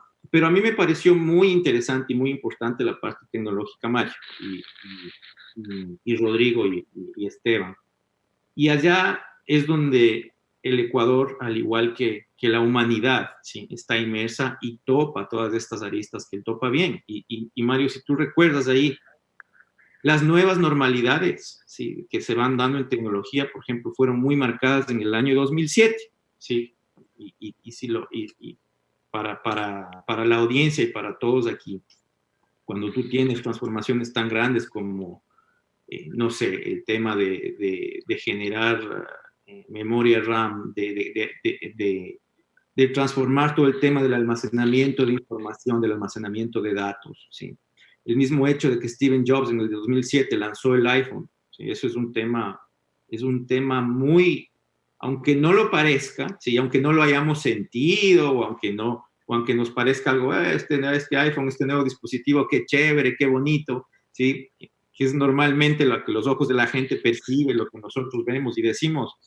O sea, haber lanzado el iPhone fue un avance tecnológico inmenso. El mismo Steve Jobs decía, casi quiebra mi compañía porque esto ha sido lo más complicado que hemos hecho, ¿sí? Entonces, ¿qué fue lo más complicado que hicieron? Bueno, pues ustedes saben, ¿no? En el tema empresarial, la gente tiene visiones, misiones y estilos y temas. El estilo de Jobs era bastante vanguardista y agresivo, ¿no? Un poquito salvaje era. Un poco salvaje, para decirlo claramente. El hombre se mandó un teléfono un dispositivo que haga 3 cosas, que haga llamadas telefónicas, que permita navegar en Internet, ¿cierto? Y que sea el mejor aparato multimedia que la historia de la humanidad haya visto, en los 3 ámbitos, ¿no? El mejor aparato en los 3 ámbitos de la historia de la humanidad. Y así lo hizo. Pero eso generó unas transformaciones, porque hay que pensar aquí en toda la cadena tecnológica, en toda la cadena de insumos, en toda la cadena de provisión de cosas que hay que tener. Y ahorita sí nos vamos para allá. Los grandes operadores de telecomunicaciones en Estados Unidos y en el mundo se dieron cuenta que esta transformación, que además vino con un tema de software, que era el tema de las aplicaciones. El primero intentó desarrollar las aplicaciones en Apple, y después se dio cuenta que no era por ahí, sino que abrió a la gente para que las desarrolle, básicamente. Y eso fue un éxito total. Entonces, eso generó, por ejemplo, que grandes operadores deciden meterse a desarrollar sus redes de telecomunicación de una forma distinta, ¿sí? Y ahí salió el famoso Software Enabled Networks, o sea, redes habilitadas o operadas por software. Esas redes, por ejemplo, tuvieron un crecimiento tan exponencial desde 2007 al 2014, y esto también lo detallan en un momento en el libro, ¿cierto? De más o menos el 100,000% del tráfico de datos al final del año 2014, ¿no? Entonces, solo por topar una transformación grande en telecomunicaciones. Luego tuviste, y él también toca en el libro, temas de lo que es Big Data, el desarrollo y la velocidad de los procesadores, que las grandes compañías como Intel y todo cambiaron el modo de construir los procesadores para acelerar exponencialmente las velocidades de los servidores, las velocidades de las computadoras, etc. Mezclado con el tema del almacenamiento, generó el tema, una empresa que se llama Hadoop, no sé si tú la has escuchado, seguro que sí, desarrolló las primeras plataformas para manejar todo el tema de información. Y así cosas por el estilo. Facebook en el 2007, pues, tuvo esta explosión. Twitter dejó un microblog para volverse lo que es una propia plataforma de comunicación. Pues tienes también Change.org, empezó en el 2007. Google en el 2007 empezó a desarrollar todo el tema Android, que salió como alternativa al iOS de Apple, ¿cierto? Y con una plataforma más abierta, etcétera, etcétera, etcétera. Igual, el tema del Bitcoin también pasó en el 2007, ¿cierto? Amazon también tuvo un gran hito ahí en el 2007, donde lanzó el famoso dispositivo de lectura de libros, que se llamaba el Kindle, ¿sí? Exacto. Entonces, en asociación con un desarrollador de tecnologías de comunicación, que era Qualcomm, ¿sí? Y así una múltiple cantidad de cosas, pero por ejemplo, el señor Michael Dell, que era el dueño de Dell, ¿sí? Él ya se había retirado, yo me acuerdo, yo estaba en Estados Unidos, había leído la renuncia de él y toda en la cresta de la ola de Dell, ¿no? Cuando Dell se transformó y empezó a modernizarse, a tecnificarse más, etcétera, y se volvió una empresa importante, se fue, pero volvió en el 2007, ¿sí? Pues volvió en el 2007 justamente porque estaba viendo qué es lo que estaba pasando, ¿no? Y aparte, gente a ese nivel, pues siempre tiene que ser así. Entonces Michael Dell regresó. Otro hito importante, y con eso voy al COVID y con eso voy al Ecuador también, el IBM empezó a desarrollar todo el tema de computación con inteligencia artificial, temas cognitivos. En el 2007 salió Watson, exactamente. Entonces, todas esas cosas aceleradas por estos cambios, en el 2007 fue un hito histórico con una nueva normalidad, con grandes velocidades, con gente pegada a los dispositivos móviles, ¿cierto? Con temas que empiezan a transformar la vida de la gente, pero dramáticamente, sutilmente al mismo tiempo, ¿sí? Entonces, el asunto es que, pasando a la biotecnología, que es tampoco lo que nos concierne ahorita, ¿sí? También en esa época, en el 2001, un análisis de un ciclo de análisis de genoma o de ADN, como le quieren decir, un ciclo completo de esos, valía bastante plata solamente para una persona, ¿no? Hoy en día vale menos de $1,000, ¿sí? Y también gracias al tema del análisis de las plataformas que ahora permiten analizar de forma inteligente, analizar profundamente preguntas, automatizar esas preguntas, hacer que la gente hable con las máquinas de forma rápida, que las máquinas respondan de forma dinámica a todo esto. Y todo esto tiene una plataforma que va debajo y que no se puede lograr sin definitivamente el tema del Internet que Esteban me hacía alusión. Entonces, hoy en día el Internet es parte de nuestra vida. El Internet, pues mucha gente me dice, yo prefiero que se me vaya la luz, pero si se me pierde el cargador del teléfono estoy muerto, porque ahí sí me quedo sin Internet, sin datos móviles. Si se me va el Internet en la casa, pucha, mis hijos se quedan pues en cero, ¿cierto? Entonces, toda esta conjunción, todo este avance dinámico de tecnologías, más el tema de la conectividad y del Internet, pues es una conjunción que ha generado o que viene generando una nueva normalidad ya per se. Respecto al Ecuador y los avances que hemos tenido con Internet, pues hemos visto, y personalmente, y ustedes son usuarios, ustedes están allí, yo también soy, hemos visto que las redes de Internet también han tenido una mutación importante.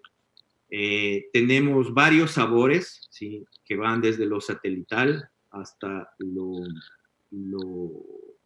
clásico, terminando en fibra óptica, ¿no? Entonces, vemos que, por ejemplo, los grandes proveedores de Internet hoy en día y desde hace varios años vienen promocionando temas como la fibra óptica, ¿no? Entonces, ahora la fibra óptica, ¿qué es? La fibra óptica, pues es un cablecito que te permite transportar mayor cantidad de datos, ¿sí? Con temas de rayos, como temas de rayos de luz, e incluir múltiples servicios, ¿sí? Múltiples servicios como el mismo Internet, como líneas telefónicas, servicios de voz sobre IP, servicios de televisión, ¿sí?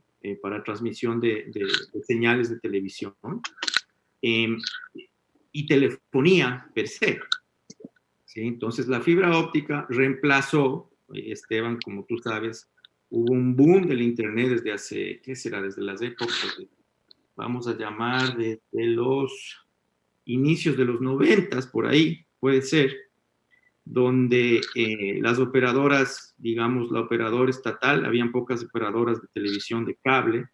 En ese momento, la operadora estatal de telecomunicaciones, pues tuvo a bien el poder facilitar Internet usando su infraestructura actual, o digamos actual en ese tiempo, obviamente, de alambre de cobre, ¿cierto?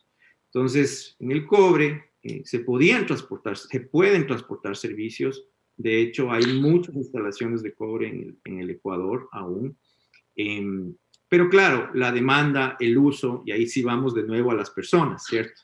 La demanda, el uso y todo esto, y el comportamiento de la gente, los gustos de la gente, la personalidad de la gente, lo que le gusta hacer, que es ahora ver Netflix, es ahora estar en temas de videojuegos, ¿no? Ya vamos a tocar ese tema también, porque yo tengo un gurú de juegos que es mi hijo, y él hace unos 3 días me dio un shock de nuevo, de esos que de vez en cuando me da, mostrándome en qué andan los gamers acá, ¿no? En el mundo, y en el Ecuador también es igual, y tiene que ver con todo lo que estamos conversando, tiene que ver con toda la aceleración de las cosas, la velocidad del cambio ha sido tan brutal.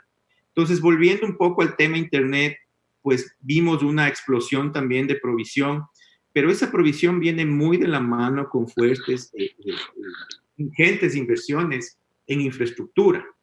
Nada de esto funciona si no se hace con infraestructura, si no se invierte en infraestructura. ¿Cómo invertir en esa infraestructura? ¿Cómo reemplazar usuarios? ¿Cómo mover usuarios de ciertas tecnologías, digamos, si se quieren, convencionales, a tecnologías de fibra, hacer upgrades de servicios? Cómo las empresas insertaron el Internet no solamente para enviar correos electrónicos, sino para transmitir datos, información. Cómo se fueron mezclando esos ecosistemas empresariales con tecnología satelital, por ejemplo, ¿cierto? Con tecnología de fibra, obviamente, y cómo se mantenían conectados en red clientes, o más bien dicho, empresas medianas, pequeñas, de todo tamaño. Entonces, todo esto hizo que el Ecuador también tenga una evolución importantísima en tema de Internet, y sobre todo mueva y genere inversión en temas de calidad, en temas de Internet, de fibra óptica, ¿no? Entonces, hoy en día, dependiendo del plan que tengas, dependiendo de la bajada que tengas, pues, y de la subida que tú generes también, estás servido, digamos, viendo películas, usando lo que se llama broadband, que es banda ancha, ¿cierto? Que te permite usar varias cosas al mismo tiempo, ¿sí? Como ver videos, como hacer zoom ahorita y que no degrade nada, ¿cierto? En Ecuador no ha dejado de ser distinto al resto del mundo y al resto de la región. Ahora, sí vemos también que y hay una organización que se llama O3B, que significa The Other 3 Billion. No sé, Mario, si tú has escuchado. Esa organización está destinada a atender a toda la gente que no tiene Internet, que no tiene acceso a Internet. Pues ahí tenemos un reto importantísimo, porque mientras las operadoras o las proveedoras de Internet quieren concentrar sus esfuerzos en zonas altamente o densamente pobladas, transformar tecnología de cobre dentro de una ciudad siempre va a ser más efectivo y más rentable que poner fibra en un lugar donde no hay mucha densidad poblacional. Pero eso significa aislamiento también. Entonces, ahí es donde las tecnologías, como por ejemplo la tecnología satelital, que a pesar de que ha cambiado y ha madurado bastante, todavía no está al nivel, digamos, de lo que es tener un Internet por fibra, ¿cierto? Pero permite llegar a gente que no tiene Internet, entonces hay que no tiene acceso al Internet, donde las infraestructuras no han llegado, ¿cierto? Entonces, y como les decía, todas estas son inversiones importantes. O sea, ustedes piensen que un operador, por ejemplo, en Ecuador o en cualquier otro país de Latinoamérica, hoy en día tiene televisión satelital, ¿cierto? Y la tecnología satelital, en lo que es televisión, pues está bastante quedada, no quiero decir obsoleta, pero ya no es lo que la gente está buscando, ya no es lo que los operadores, sobre todo los del primer mundo, están haciendo. Lo que está pasando es que todo el mundo, y desde hace varios años ya, está, digamos, unificando sus inversiones, sus despliegues, en mandar todo por un solo canal, por una sola infraestructura. Entonces ahí viene el tema de análisis para decir, bueno, ¿yo qué le voy a dar a un cliente que va a comprarme Internet y que tiene mis paquetes de televisión, que de pronto tenía una línea de teléfono conmigo, o una línea móvil o una línea fija? ¿Qué quiere ese usuario ahora? ¿Y cómo puedo yo maximizar mis inversiones en mi infraestructura? Entonces, eso está pasando muchísimo, y ahora los proveedores de servicios, digamos, de telecomunicaciones, te entregan todo en una cajita. Te ponen una cajita ahí y tú, desde la comodidad de tu casa, con tu control remoto, aplastas play y tu paquete de televisión, si es que lo contratas, te permite ver en una suerte de Netflix, las famosas, la televisión que entra por una sola fibra, por un tema de inversión, ¿no? Te permite ver la televisión como que estuvieras retrocediendo, grabando, como quieras, algo que realmente también cambió, porque todo eso corre en base a fibra, en base a Internet. Entonces, esa suerte de provisión de servicio es donde todavía estamos, al menos en Latinoamérica, un poquito quedados. Y las famosas OTTs, digamos, o las over the top, o como le quieras llamar, que son las aplicaciones de los generadores de contenido, ¿sí? de los proveedores de televisión, de los canales, o de cualquier empresa que quiere tener una aplicación para estar conectado con su gente, ¿sí? Se han vuelto también muy comunes, ¿sí? En el tema, para hablar puntualmente del tema de televisión, pues hoy en día tú puedes ver la televisión en tu casa o puedes verlo en tu móvil, en cualquier dispositivo que quieras.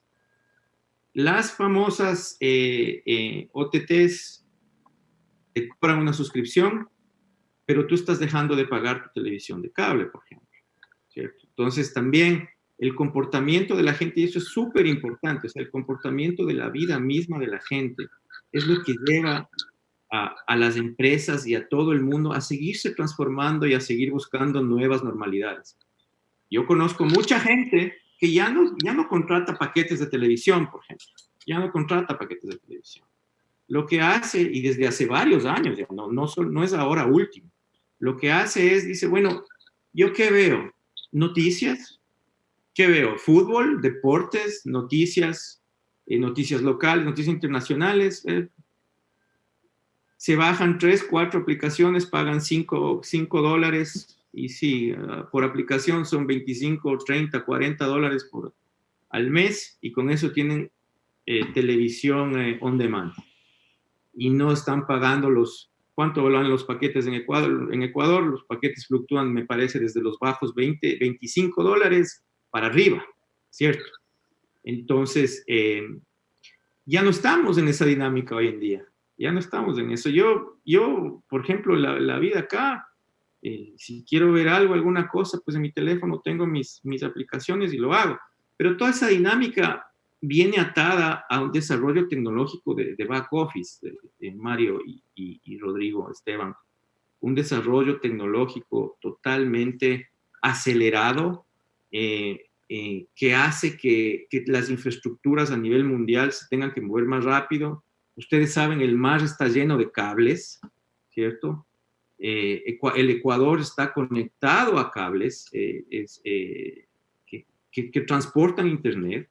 Esos cables son propiedad de consorcios grandes que son normalmente regentados por operadores locales de los distintos países por donde viaja el cable, ¿cierto? Y bueno, son servicios que cobran por mega, por giga, por lo que quiera un operador o lo que quiera una empresa montarse. Entonces, sin ese tipo de inversiones o sin ese tipo de desarrollo, y ojo que la tecnología, o sea, la capacidad de almacenamiento, la velocidad de los chips, todo el tema cognitivo, todo el tema automatizado y robotizado, o sea, no es simplemente un asunto de que ayuda realmente el ser humano es el gran consumidor de todo eso, pero ha desarrollado muchísimas áreas, muchísimas industrias, muchísimas operaciones, si se quiere, a todo nivel, en todo tipo de servicio, y en el despliegue de fibras, en el despliegue de cables también. Entonces, es muy importante tener en cuenta que hay muchas alianzas, hay muchas cosas, igual que en todas las industrias, igual que en todos lados. Empresas se juntan, empresas que no tienen ciertas provisiones, ciertos productos, se juntan con otras, etcétera. Pero en el tema Internet, en temas tecnológicos per se masivos, la inversión y la empresa privada, la empresa pública, se manejan con fuertes inversiones que simplemente nos dan más bienestar a nosotros como usuarios, ¿no? Harry, para ir cerrando, no sé si Rodrigo o Mario tienen alguna pregunta. Yo solo por comentarte, o sea, tú has planteado los dos esquemas muy desde la óptica urbana, tanto el cobre como la fibra óptica. Correcto. Sin embargo, y obviamente el sistema satelital que todavía está en la estratosfera, así como están los satélites, así están los precios. Literal. Pero en mi caso, y te voy a hablar ahorita así de mi situación. Tú estás en Miami y yo estoy metido en el monte. Y aquí en el monte no tengo señal de celular. Sin embargo, hay empresas que han retomado conceptos de línea de vista con enlaces punto a punto. Y yo estoy trabajando ahorita con una señal, pero por compartición, un enlace a caso donde estoy bastante bien. Y claro, este tipo de herramientas son las que también el gobierno debería pensar, que es una zona rural que no puede, no es tan grande como lo que sería implantar o celdas celulares para afectar a una zona rural de bajísima.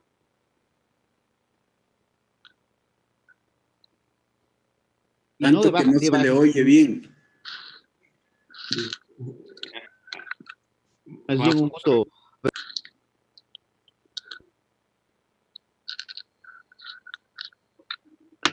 Hay un ejemplo ahí, pues, Harry. Claro. Date cuenta. Justamente, Rodrigo está sufriendo los embates de sus tecnologías. Pero ¿cuál es el asunto? Y respecto a lo que tú decías al principio, Rodrigo, el gobierno de Ecuador tiene asignado conectividad para ese tipo de situaciones. Si tú te pones a ver hoy en día en zonas rurales, en zonas insulares, como es el caso de Galápagos, la tecnología está manejada por conexión satelital. Hay empresas, o sea, el satélite sí se desarrolló un poco, pero no ha llegado a los puntos, digamos, donde se podría masificar, per se, masificar el uso. El satélite está bastante usado en redes virtuales, privadas, si se quiere. Por ejemplo, te voy a dar un ejemplo. Lo tuyo es un buen ejemplo. Hay mucha gente ganadera, mucha gente que tiene haciendas, mucha gente que está, digamos, remota, ¿cierto? Por así decirlo.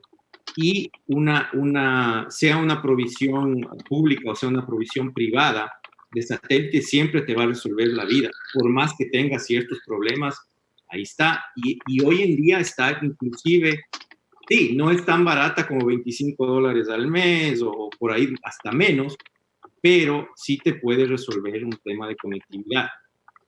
En lo que es urbanidad, el satélite no es que no se utilice. Por ejemplo, puntualmente hay, te digo, en ciertos países se venden boletos de lotería en las gasolineras, por ejemplo. ¿Ok? Entonces, cada gasolinera tiene una antenita que está dedicada solamente a transmitir esa información a la central o a la empresa o al ente que controle la lotería. Lo mismo en finanzas, en banca, por ejemplo. La tecnología satelital te da conectividad en sucursales, te da conectividad en cajeros, donde la información que transmite es única y solamente información transaccional respecto a ese punto. Entonces no tiene mucho tráfico, ¿sí? No tiene mucha saturación. Pero a nivel infraestructura tienes otros retos que son más complejos con el satélite. Los satélites están más o menos, para ponerle un término castizo, a mediana altura en el espacio, ¿cierto? A veces tienes recalentamientos, a veces tienes movimientos. Mover un satélite es muy, muy difícil. Tienes temas climáticos también en algunos casos, ¿sí? Y es un poco también lo que le impacta a la televisión vía disco, vía satélite. Eso también está de salida. O sea, no digo que el satélite vaya a desaparecer, pero por tecnología, por obsolescencia, por servicio y por temas de inversión y costo, el servicio de televisión se va a ir por fibra. Entonces, Rodrigo, lo que tú tengas me parece que te está funcionando bien. Pues esperar que haya un despliegue de fibra óptica por donde estés no me parece lo adecuado. La señal del celular, pues tú sabes, la inversión del celular también es otra historia parecida, ¿cierto? Y la tecnología satelital te resuelve el problema. Déjame, te hago la última pregunta, Harry. Yo presenté a varios municipios del Ecuador sin tanto entusiasmo, porque la verdad es que trato de no meterme en el sector público, sobre todo por los problemas que uno termina teniendo. Pues bien. Así tengas la culpa o no tengas la culpa. Pero Sí. unas soluciones para el tema de COVID. El tema de COVID muy interesante, unas soluciones que iban desde cámaras de reconocimiento facial de alta tecnología, porque ahora utilizamos los face masks, las mascarillas, y tienen que reconocerte únicamente por los ojos, básicamente. Termómetros de larga distancia, bases de datos, porque al final, cuando te toman, que te hacen las pruebas, te guardan y dice, ¿y dónde está esa información? ¿O para qué sirve esa información? Y toda esa información debería servir, que no lo hace, es para hacer trazabilidad y tener claramente sectores donde tú puedes con relativa seguridad transitar, o sectores en donde tú sabes que con tecnología móvil se ha metido a alguien que tiene un positivo. Quisiera que amplíes un poquito sobre este tema, que nos expliques un poquito más y que nos digas, o sea, mi frustración real es que ni siquiera me preguntaron ni precios, ni tecnología, ni nada. O sea, realmente no estaban interesados, no sé por qué, no me importa tampoco, pero quisiera que nos amplíes un poquito más, Harry. Sí, tocas un súper buen punto, Mario. Verás, el tema de la tecnología, del reconocimiento facial, como sabes, no es nada nuevo. Yo recuerdo hace 2 años en un Congreso Mundial de Movilidad, una empresa asiática, en esos galpones en Barcelona, grandotes, donde hacen estas ferias gigantes, ¿no? Una empresa asiática tenía una pantalla, que tendría una pantalla de unas 200 pulgadas en el galpón de ellos, y tenía cámaras donde tú caminabas por el pasillo y la cámara te hacía el reconocimiento, papá, y te mostraba tu foto, tu identificación del evento, ¿cierto? Y claro, al final lo que tú generas es datos con eso, y en tanto en cuanto tú tengas la habilidad de analizar esa información, como decíamos, o automatizarla, como decíamos, un tipo Watson, cosas de esas, ¿no? Con computación cognitiva, con inteligencia, etcétera. Tú puedes generar dinámicas hoy en día en plataformas donde puedes mezclar toda esa información, que inclusive puedes meter datos geográficos, mapas, ¿cierto? Datos específicos e inherentes no solamente a la salud, sino a otros entornos, datos etarios, nivel socioeconómico, nivel de temas de tráfico, etcétera. Y respecto con esas tecnologías, tú lo que puedes hacer es mezclar y analizar. Y esos son los principios de los famosos cercos epidemiológicos. Así que es un término que salió en boga ahora ya puntualmente en el COVID.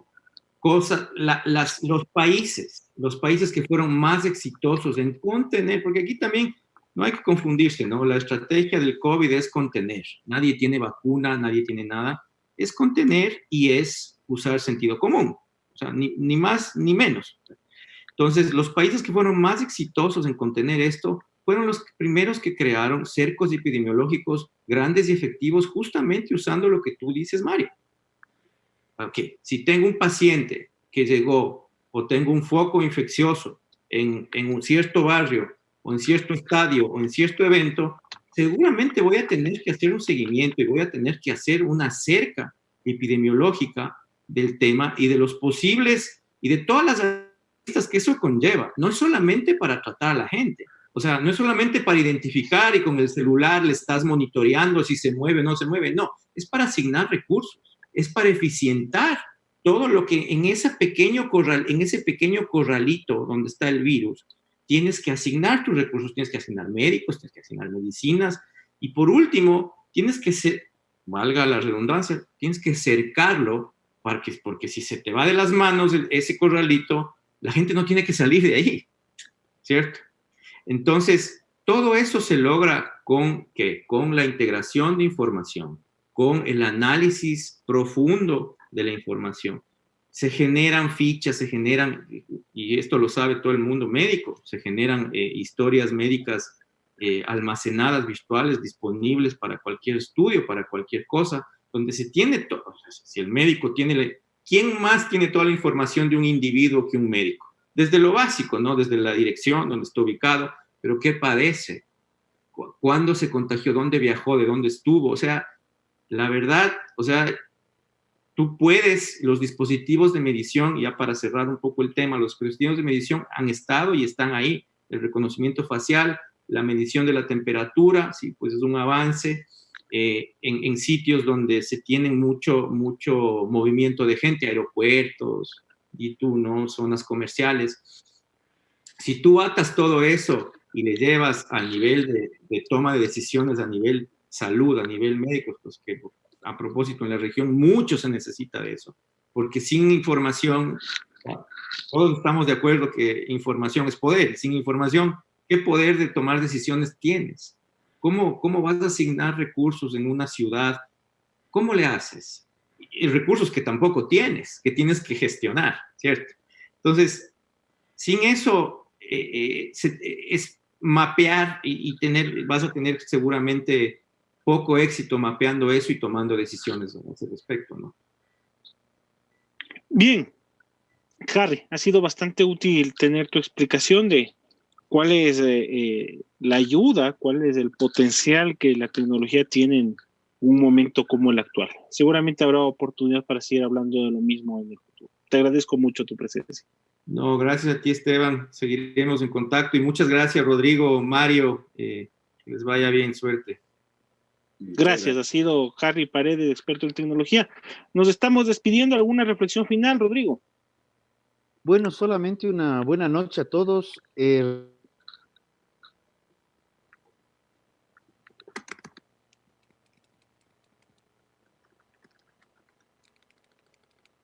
A ver.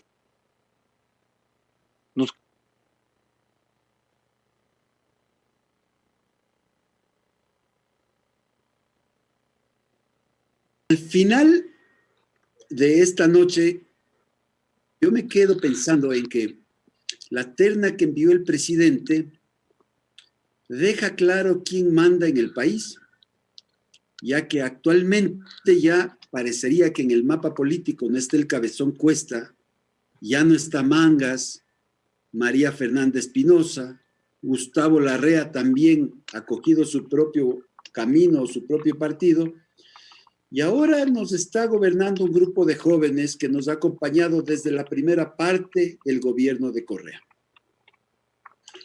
Yo me quedo con esa reflexión. No sé si es que elegimos eso, no sé si es que nos conviene tampoco, pero eso es lo que tenemos.